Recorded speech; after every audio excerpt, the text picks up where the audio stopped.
अनन्या पांडे अपने घर से नहीं निकली हैं। अनन्या पांडे के घर पर हमारी सहयोगी सृष्टि मौजूद है, वहां से लगातार एक एक तस्वीर आपको दिखा रहे हैं। अनन्या पांडे से समीर वानखेड़े ही पूछताछ करेंगे। समीर वानखेड़े ने कल भी अनन्या पांडे से 2 घंटे पूछताछ की थी, लेकिन कल दोपहर 2 बजे का समय उन्हें दिया गया था। 2 घंटे बाद वो पहुंची, 4 बजे वो पहुंची, लेकिन जो सवालों की फहरिस्त थी वो पूरी नहीं हो पाई। आज एक बार फिर एनसीबी उनसे सवाल करेगी और बिल्कुल साफ है कि आर्यन खान के साथ जिस तरह की चैट सामने आई और उसमें जिस तरह से ड्रग्स को लेकर बातचीत सामने आई, उसे लेकर ही अनन्या पांडे को एनसीबी ने समन किया है। इसी एनसीबी के दफ्तर पर जो तीसरे माले पर है, मेरे ठीक पीछे मेरे विजय संजीव दिखाएंगे, यहीं पर अनन्या पांडे एक बार फिर पहुंचेंगी और उनसे पूछताछ की जाएगी। तस्वीरें लगातार आपको दिखा रहे हैं। आपको बता दें कि समीर वानखेड़े कल 2 घंटे उनसे पूछताछ की। कल समीर वानखेड़े ने रिपब्लिक भारत से बात की थी। कल उन्होंने बात में जब रिपब्लिक भारत से बात की तो मुझसे बात करते हुए उन्होंने कहा कि किस तरह से एक ऑपरेशन क्लीन वो चला रहे हैं और उसके चलते किस तरह उनके परिवार को और उन्हें टारगेट किया जा रहा है। तो इस परिप्रेक्ष्य में देखिए कि समीर वानखेड़े वो अफसर जो कि ड्रग्स को लेकर एक लगातार मुहिम बनाए हुए हैं, वही अफसर जो अनन्या पांडे से कल 2 घंटे तक उन्होंने पूछताछ की। आज एक बार फिर बता दें आपको, समीर वानखेड़े एनसीबी दफ्तर पहुंच गए हैं, अंदर ही मौजूद हैं और अनन्या पांडे से समीर वानखेड़े ही पूछताछ करेंगे। सृष्टि अनन्या के घर से मौजूद है और जैसा बताया जा रहा है सृष्टि, वहां पर कुछ हलचल तेज है क्योंकि अनन्या पांडे को 11 बजे यहाँ पहुंचना था। बिल्कुल सुचारिता, जैसा आप लगातार बता रही हैं कि एनसीबी दफ्तर में 11 बजे का वो समय था जब पहुंचना था, लेकिन कल भी हमने देखा था कि 2 बजे समन भेजा गया था और 4 बजे अनन्या पांडे पहुंचती हैं। हम निशान से कहेंगे वो तस्वीरें आपको उनके घर की दिखाने की कोशिश करेंगे। ठीक उनके गेट के बाहर इस वक्त आप ये तस्वीरें यहाँ पर देख सकते हैं कि अनन्या पांडे किसी भी वक्त इसी गेट से बाहर निकलेंगी, गाड़ी में बैठेंगे और एनसीबी दफ्तर के लिए रवाना होंगी। इस पूरे केस में जैसे नए नए किरदार अब निकलकर सामने आ रहे हैं, नए नए नाम सामने आ रहे हैं। सिर्फ अनन्या पांडे नहीं बल्कि कई और नाम भी हैं जिन्हें समन किया जा सकता है। इस तरीके की बातें सूत्रों के हवाले से लगातार सामने आ रही थी और दोबारा से समन भेजना ये साबित करता है कि जो सवाल, जो लंबी चौड़ी फहरिस्त समीर वानखेड़े ने उस चैट के आधार पर बनाई थी, उन जवाबों से संतुष्टि यहां पर नहीं मिली है, इसीलिए दूसरे दिन ये समन भेजा गया है। हालांकि कल 2 घंटे तक पूछताछ चली है, तमाम बड़े सवाल उस चैट को लेकर पूछे गए क्योंकि आर्यन खान, अनन्या पांडे अच्छे दोस्त माने जाते हैं, हर कई जगह वो एक साथ दिखाई भी दिए, लेकिन जिस तरीके से उनकी दोस्ती रही है उसी तरीके से वो चैट जो निकलकर सामने आया वो कहीं ना कहीं अनन्या के लिए मुसीबत बना। हालांकि अभी अनन्या पांडे को आरोपी नहीं कहा जा सकता क्योंकि सिर्फ अनन्या पांडे से अभी पूछताछ हो रही है। एनसीबी की ओर से कोई भी ऑफिशियल स्टेटमेंट अभी तक इस पूरे मामले को लेकर नहीं दिया गया है कि क्या जवाब निकले हैं, किन सवालों के आधार पर पूछताछ हो रही है, लेकिन संतुष्टि यहाँ एनसीबी को नहीं मिली है, समीर वानखेड़े को नहीं मिली है, इसीलिए दोबारा से अनन्या पांडे को समन किया गया है और 2 घंटे कल पूछताछ हुई है। उसके बावजूद एक बार फिर अनन्या पांडे को यहां पर बुलाया गया है। मेरे ठीक पीछे एनसीबी का दफ्तर है, एनसीबी का दफ्तर जहां पर तीसरे माले पर कल अनन्या पांडे से पूछताछ हुई है, मेरे विजय संजीव दिखा रहे हैं और यहीं पर एक बार फिर से पूछताछ होगी। एक बार फिर से अनन्या पांडे यहां पर 11 बजे का समय उन्हें दिया गया था, 11 बज चुके हैं। अनन्या पांडे को यहां पहुंचना था पूछताछ के लिए, एनसीबी ने दूसरे दिन उन्हें बुलाया है। रीमा लगातार एनसीबी दफ्तर पर ही बनी हुई है। रीमा, आप लगातार रिपोर्टिंग कर रही हैं, लगातार आपने इस पूरी खबर को हमारे दर्शकों तक पहुंचाया है। आज अनन्या पांडे से इन्वेस्टिगेशन डे 2।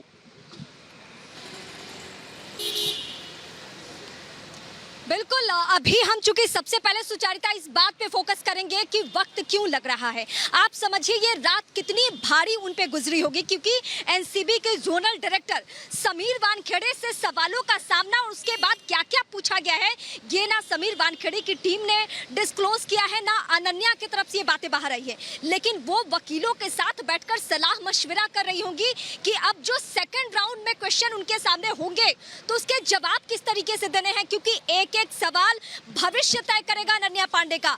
यहाँ पे हम कल भी मौजूद थे और यहाँ से हमने दर्शकों को दिखाई कि 2 घंटे की देरी, यानी 2 बजे बुलाया जाता है, 4 बजे जब वो पहुंचती है तो एनसीबी की तरफ से जो कहना है, एनसीबी सोर्सेज जो कह रहे हैं वो ये कह रहे हैं कि कल वो देर से पहुंची हुई थी इसलिए दोबारा समन किया गया। इसमें और कोई बहुत बड़ी बात नहीं है।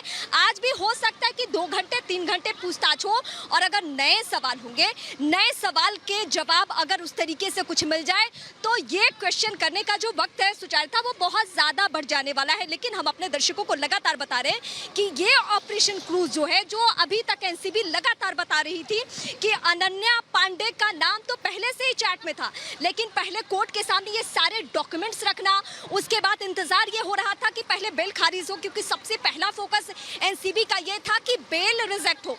बेल रिजेक्ट जब हो गया तो अब ये आप कह सकती हैं कि शुरुआती जांच प्रक्रिया नहीं, अब एक स्टेप एनसीबी आगे बढ़ चुकी है और एनसीबी एक स्टेप आगे बढ़कर क्या करी है, अनन्या पांडे। अभी तक इस पूरे ऑपरेशन क्रूज में सबसे बड़ा नाम जो आर्यन खान के बाद निकलकर सामने आया है सुचारिता, वो है अनन्या पांडे का नाम। लेकिन हम दर्शकों को एक बार फिर दोहराएंगे, उनके सामने एक बार फिर भरोसा दिलाएंगे, ये सिलसिला अनन्या पांडे तक बिल्कुल नहीं थमने वाला है, क्योंकि जो सोर्सेज हमारे बता रहे हैं और जो एनसीबी के एक्शन का तरीका रहा है, मैं शुरुआती दिन से लेकर आज तक इस पूरे ऑपरेशन को देख रही हूँ, इस पूरे कार्रवाई को देख रही हूँ, कोर्ट की सुनवाई और दलीलों से जो संकेत में सुचारिता समझ में आया है, उससे बिल्कुल ये साफ हो चुका है कि सिर्फ अनन्या पांडे यहाँ नहीं पहुंचेंगी।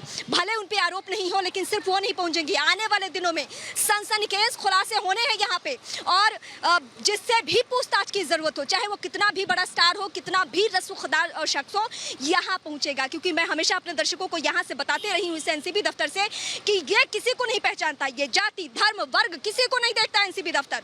उसको सिर्फ और सिर्फ इस बात से मतलब है कि मुंबई क्लीन हो, और क्लीन मुंबई करने के चक्कर में क्या हो रहा है, यहाँ जो भी आए, जितने भी बड़े स्टार्स आए, यहाँ पूछताछ जरूर होगी, और यही होने जा रहा है अब से कुछ ही देर में। और रीमा ये मैंने कल जब समीर वानखेड़े से बात की थी, जब समीर वानखेड़े से मैंने बात की तो ये बात उन तक पहुंचाई भी कि किस तरह से एक पूरी मुहिम है, एक मुहिम है, क्लीन मुंबई नहीं, पूरा क्लीन इंडिया की एक मुहिम है। ड्रग्स को लेकर जिस तरह से एक मिशन चलाया हुआ है नारकोटिक्स कंट्रोल ब्यूरो ने, ये बार बार रिपब्लिक भारत पूछता है कि ड्रग्स को लेकर अगर एक मुहिम शुरू की गई है, एक पूरा मिशन शुरू किया गया है, तो उस मिशन पर सवाल नहीं उठने चाहिए, उस मिशन का समर्थन होना चाहिए। और इसीलिए जब समीर वानखेड़े ने कल बात की तो उन्होंने उन तक ये बात पहुंचाना भी जरूरी था कि कैसे समीर वानखेड़े को एक हीरो की तरह पूरा देश देख रहा है, क्योंकि वो एक मुहिम चलाए हुए हैं।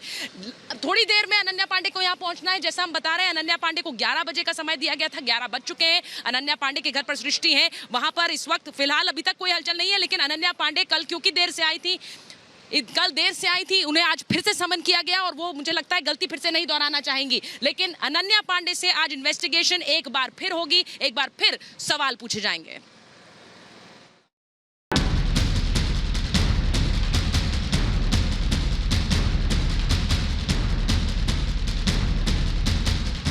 ड्रग्स मामले में बॉलीवुड पर जैसे जैसे एनसीबी की जांच की आंच तेज हो रही है, वैसे वैसे रील वर्सेज रियल हीरो की बहस तेज हो गई है। एक तरफ मौत बांटने वाली ड्रग्स के खिलाफ समीर वानखेड़े जैसे अधिकारी हैं, तो दूसरी तरफ वे लोग हैं जो इस मामले में भी सियासत करने से बाज नहीं आ रहे हैं। ड्रग्स केस में ताबड़तोड़ हो रही कार्रवाई के बाद एनसीबी के जोनल डायरेक्टर समीर वानखेड़े लगातार एनसीबी के निशाने पर हैं। एनसीबी के नवाब मलिक लगातार समीर वानखेड़े पर सवाल खड़े कर रहे हैं। यहां तक कि नवाब मलिक अब समीर वानखेड़े पर निजी हमले करने से भी नहीं चूक रहे हैं। कोविड के काल में सारी इंडस्ट्री मालदीव में थी। अधिकारी के परिवार के लोग, अधिकारी स्वयं दुबई और मालदीव में क्या कर रहे हैं, इसका खुलासा अधिकारी को करना पड़ेगा, समीर वानखेड़े को। हम मांग करते हैं वो बताएं वे दुबई गए थे क्या उनके परिवार के लोग मालदीव में उस समय में थे जब पूरी इंडस्ट्री मालदीव में थी? क्या कारण था वो वहाँ गए? हमें तो पूरा यकीन है कि सारी उगाही मालदीव और दुबई में हुई है, जिसकी तस्वीरें हम आप लोगों को देंगे। ये कोई पहली बार नहीं है जब नवाब मलिक ने समीर वानखेड़े पर आरोप लगाए हों। इससे पहले भी कई बार नवाब मलिक आरोपों की सियासत कर चुके हैं।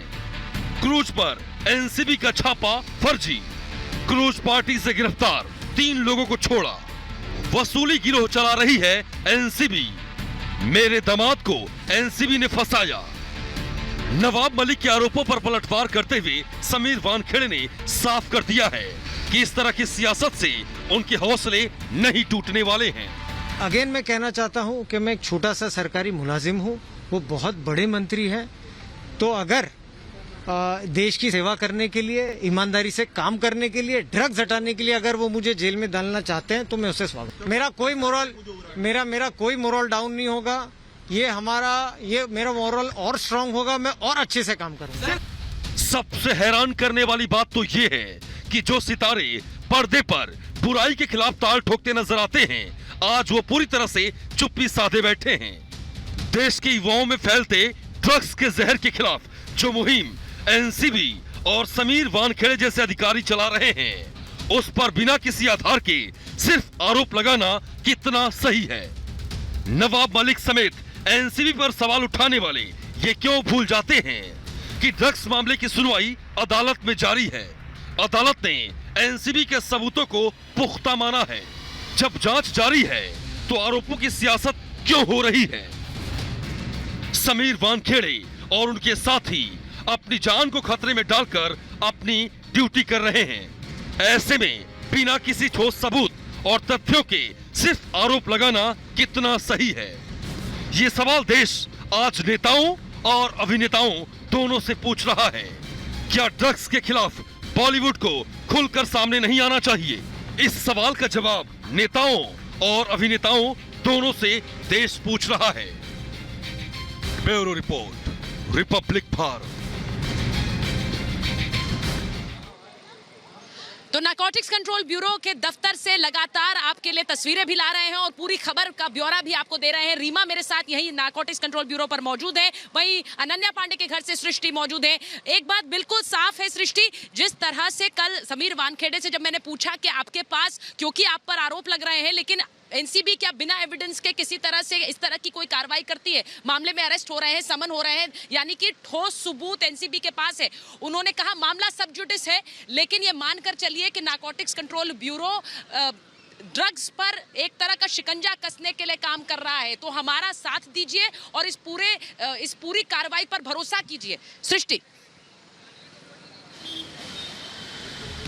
बिल्कुल सुचारिता, जैसा आपने कल समीर वानखेड़े से बातचीत की थी और उन्होंने बार बार ये बात कही थी कि मेरे ऊपर निराधार आरोप भी लगाए जा रहे हैं, लेकिन हमने देखा था कि शुरुआती दौर में ही एनसीबी चीफ ने ये बात एनसीबी चीफ ने सीधे ये साफ कर दी थी कि उनको कोई मतलब नहीं है कि कौन कितने भी बड़े घर से बिलोंग करता है। एक बार निशान से कहेंगे, वो तस्वीरें भी यहाँ दिखाते रहे अनन्या पांडे के घर की। हालांकि 11 बजे पहुंचना था, लेकिन समय यहाँ 11:10 हो चुके हैं, लेकिन अभी तक अनन्या पांडे अपने घर से बाहर नहीं निकली है। और जैसा हम लगातार बातचीत कर रहे थे ठोस सबूतों की, ये हमने मजिस्ट्रेट कोर्ट में भी देखा, सेशन कोर्ट में भी देखा कि एनसीबी बार बार समीर वानखेड़े ये कहते रहे कि हमारे पास में ठोस सबूत हैं, जांच शुरुआती दौर में है और आर्यन खान खास तौर पर अगर उनकी बेल जो है वो अप्रूव हो जाती है तो वो इस पूरे केस में कहीं ना कहीं मैनिपुलेशन का काम कर सकते हैं, वो कहीं ना कहीं सबूतों के साथ में छेड़छाड़ कर सकते हैं। और सबसे बड़ी बात जो एनसीबी चीफ ने कही थी कि हम अभी तक सिर्फ सीढ़ियां चढ़ रहे हैं, हमें बड़ा पहाड़ पार करना है, क्योंकि इस पूरी माया नगरी में ड्रग्स का जो जाल,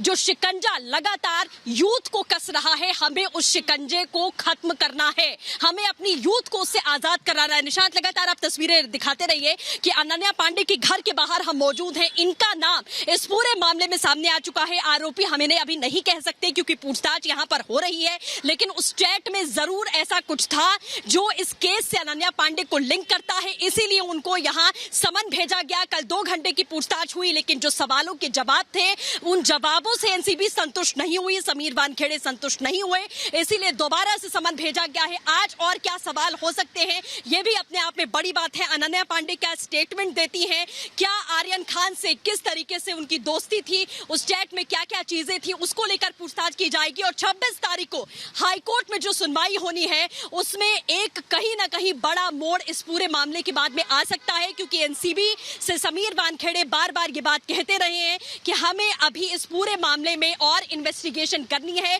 एक बड़ा और लंबा चौड़ा नेक्सस है, क्योंकि इंटरनेशनल कनेक्शन भी इस पूरे मामले में सामने आया। कल हमने देखा कि शाहरुख खान के घर पर छापेमारी। एग्जैक्टली सृष्टि, आप बिल्कुल सही कह रही हैं, क्योंकि ये बात यहाँ पर रीमा एनसीबी पर रिपोर्टिंग कर रही थी और ये बात बार बार रीमा ने भी कही कि किस तरह से जो कानूनी जानकार हैं, रीमा आप ये बार बार बताती आई कि किस तरह से जो कानूनी जानकार है वो कहते हैं कि व्हाट्सएप की जो चैट है उसे बहुत बड़ा आधार नहीं माना जाता जाता है लीगल टर्म्स में, लेकिन यहाँ पर आर्यन खान की व्हाट्सएप चैट और उससे जुड़े हुए जो तथ्य हैं वो किस तरह से पूरा आधार बन गए इस केस का, क्योंकि उसमें कमर्शियल क्वांटिटी, यानी हम कह रहे हैं एक बड़ी मात्रा में जो ड्रग्स की खरीद है उसकी बात हो रही है। कमर्शियल क्वांटिटी यानी कि आप सिर्फ अपने लिए, अपने कंजम्पशन के लिए इतनी बड़ी मात्रा में ड्रग्स नहीं ले सकते हैं। कमर्शियल क्वांटिटी वो क्वांटिटी होती है, वो मात्रा होती है जिसे आप खरीदते हैं तो फिर उसे आगे बढ़ाते हैं, सिर्फ अपने पर्सनल कंजम्पशन के लिए नहीं होता है। और शायद यही वजह है कि जब हम उस पूरी व्हाट्सएप चैट की बात करते हैं तो उस